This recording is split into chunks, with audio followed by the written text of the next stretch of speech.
Uncle Rob's Kitchen. Today, very simple, something that most of you probably know how to make. Today we're going to make some quesadillas on the flat top here.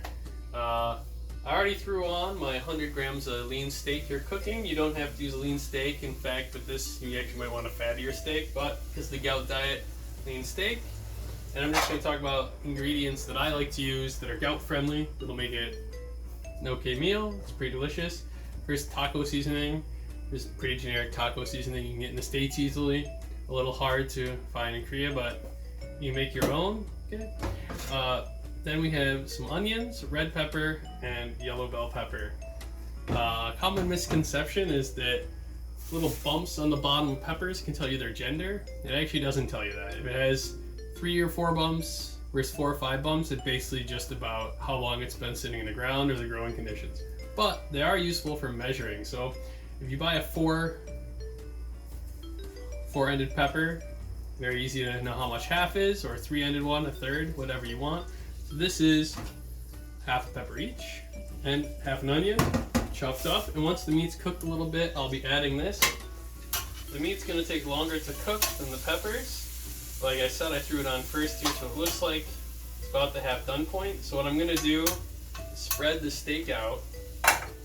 I've got this side warming for the quesadilla that we'll do in a bit. So now I'm going to add all these peppers. I'm going to try to put them on top of the steak. When I recover it, this will have the juices from the meat come up into the peppers and then kind of recycle down back through it, essentially steaming the vegetables with the steak juice. Okay, so that's that. Perhaps the most important ingredients for quesadilla is cheese. So I've got a blended cheese mix here. Just 2 cheeses, very simple. The first one is just regular pizza cheese. It's about half that. Mozzarella cheese, pre-shredded in the store, no problem. And for second cheese, I like to use Jack's. So just break a Colby Jack, about 1-to-1 mix, blend it up, it'll be good to go. Last part is tortillas. You can make tortillas yourself. I just bought some small size tortillas from the store, so I'm probably gonna have to make 3 or 4 of these to be enough for myself. So tortillas and some butter. I'm gonna use stick butter to make this. It's gonna be pretty straightforward. As soon as this is done cooking, I'll be ready. And I'll make a circle of butter on the other side. Add some cheese to melt and then add these inside. So yeah, with quesadillas, you want to cook the internal ingredients first so that they have all the flavor and the meat mixed into it. Turn this up a little bit so you can get to cooking the final part.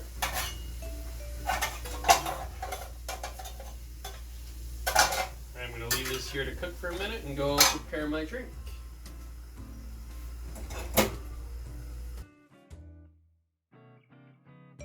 Alright, well that's chilling in its ice there. Topping. So a lot of people take their quesadilla and they'll dip it in something. Personally, I prefer sour cream most of all, so I'm going to take some of my sour cream. I'm going to scoop it out into the bowl I was using here.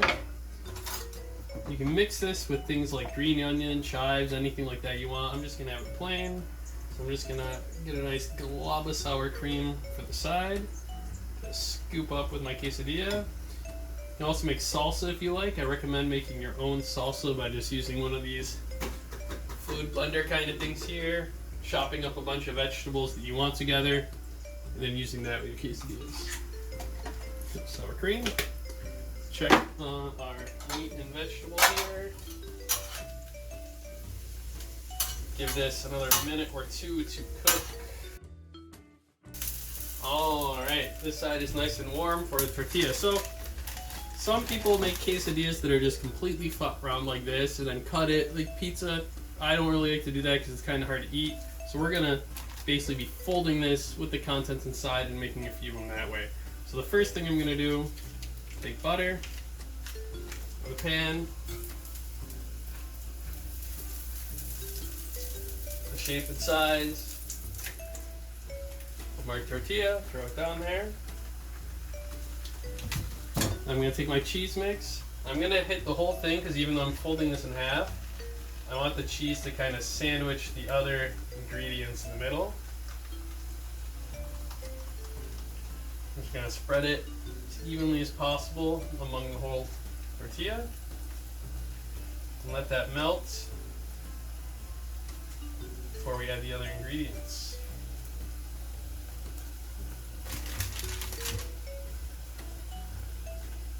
And it's going to brown on the outside with the butter. And the longer you leave it, the more crunchy it's going to get, but don't leave it too long. You don't want it to burn, obviously. You want the outside to be a nice crunchy bite. Or at least I do.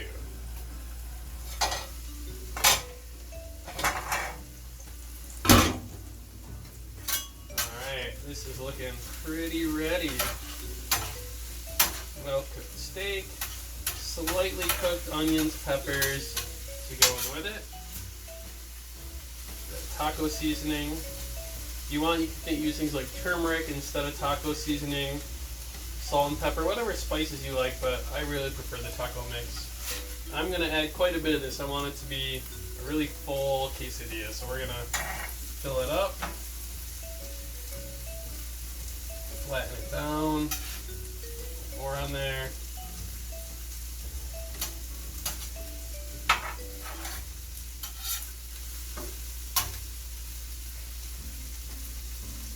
Another part about doing this beforehand is you don't have to worry about the middle ingredients getting cooked or the cheese getting soft. It's going to do that for you. And we're going to fold this over, flatten it down.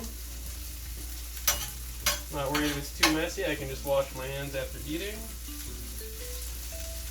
You can see it's got this nice golden brown coloring there.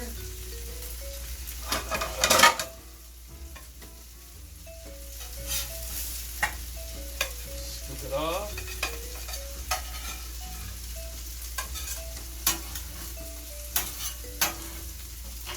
Yeah, look at that first one. Nice golden brown. And once it's cooled, I'm just going to use a knife and cut into thirds or half and dip it into the sour cream. Put this over here. One more time to show you how it goes for me. Butter up.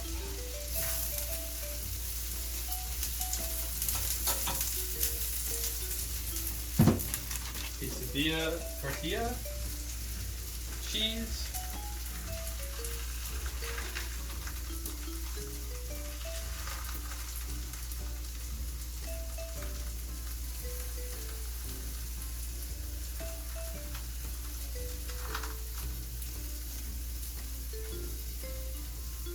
all right. Give the cheese a minute to melt before I toss this stuff on. The heat at this point, the griddle is going to stay warm for quite a while, so keep it nice and warm. That's an advantage from these flat tops. If you don't have one of these, you should really get one. It's the best kind of griddle, and it's good for cooking basically everything.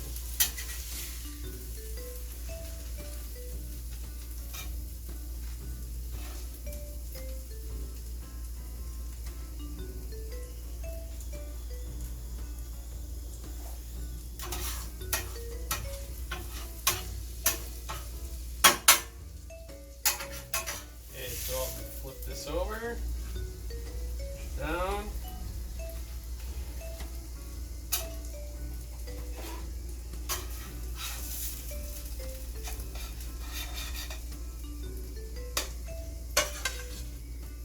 There we go, there's two, and I have enough that I'm going to do one more.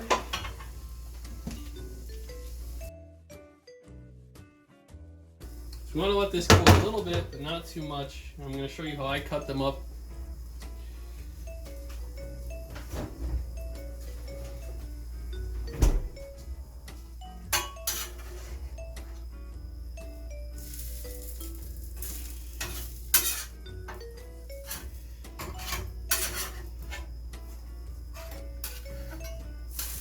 Oh no! Bag on there, yeah. Scallions. Trying to escape. Alright, flip over my last one here. Press. Kill my last heat.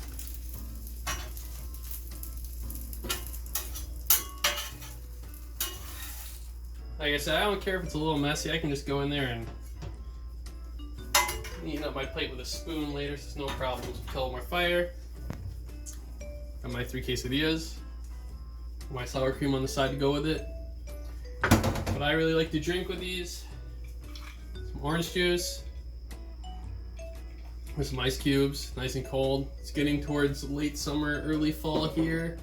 So the temperature's coming down outside, but it's still pretty hot. So you want to let these rest. This one's already been resting for a minute or so before eating them. The way I like to cut them up is with some scissors. Trying to use a knife and stuff's going to be a lot more messy. So when you cut, you don't want to cut from this side out. You want to cut from this side in. Reason for that is it's the hamburger problem. If you eat and things fall out the other end, kind of a pain in the ass. So you want to cut towards the center. Okay. I'm going to use tongs, my scissors, cut. And you get a nice clean cut in there. Everything's still inside, not pushing it out the edge. You're cutting from the edge towards the center.